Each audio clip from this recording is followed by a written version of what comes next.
আলাইহিসসালামের ঈমান দেখুন খালি ওবাজি এদিকে থাকা ইব্রাহিম আলাইহিসসালামের ঈমান আল্লাহু আকবার। এই রকম সময় অগ্নিকুণ্ডতে ওনাকে নিক্ষেপ করছে, সেই সময় ফেরেশতারা এসে বলছে যে আপনার কি সাহায্য করবো বলুন, আপনি যদি বলেন নিমিষের মধ্যে কি করবো, নমরুদের আগুনকে নিভিয়ে দেবো। ইব্রাহিম আলাইহিসসালাম কি উত্তর করছে জানেন? বলছে তোমরা নিজে থেকে এসো না আল্লাহ রাব্বুল আলামিন তোমাদেরকে পাঠিয়েছে। বলছে আল্লাহ রাব্বুল আলামিনের কাছে অনুমতি নিয়ে ইজাজত নিয়ে এসেছি। সঙ্গে সঙ্গে ইব্রাহিম আলাইহিসসালাম বললেন শোনো, তোমাদের কোনো আমার সাহায্য লাগবে না। আল্লাহ রাব্বুল আলামিন তিনি সব দেখতে পাচ্ছেন, তিনি আমার জন্য যথেষ্ট। বলুন সুবহানাল্লাহ। তিনি হচ্ছেন আমার জন্য যথেষ্ট, তোমাদের সাহায্য লাগবে না। আল্লাহ যখন দেখছেন আল্লাহ ইবাদত করবে। বলুন সুবহানাল্লাহ। আচ্ছা বলেন ইব্রাহিম আলাইহিসসালামের ঘটনা শুনেছেন না শুনেন না আপনারা? ওনাকে কি আগুনে পড়েছিল উনি?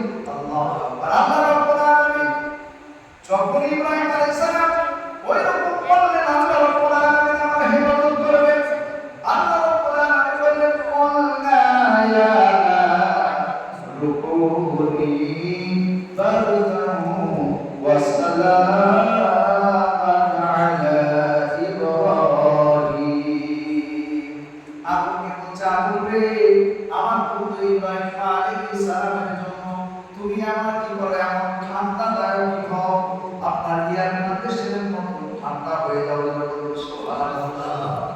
দেখুন যদি বলতেন আল্লাহ ঠান্ডা হয়ে যাও তাহলে বিপদ ছিল না? কেন বলুন?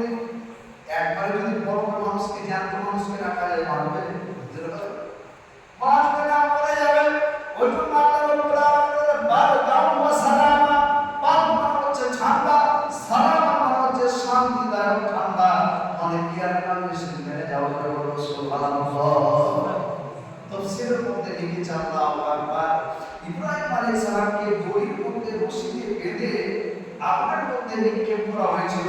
তো বলছে দড়ি পুড়ে বাঁধন খুলে গেছে, কিন্তু ইব্রাহিম আলাইহিস সালামের শরীরের একটা পশম পুড়ে নাই। সুবহানাল্লাহ। ইব্রাহিম আলাইহিস সালামকে পরে জিজ্ঞাসা করা হয়েছিল যে আপনার লাইফে আপনার জীবনের সবচাইতে শান্তির সঙ্গে জীবন যাপন কখন করেছিলেন? ইব্রাহিম আলাইহিস সালাম উত্তর দিয়েছিলেন যখন আমি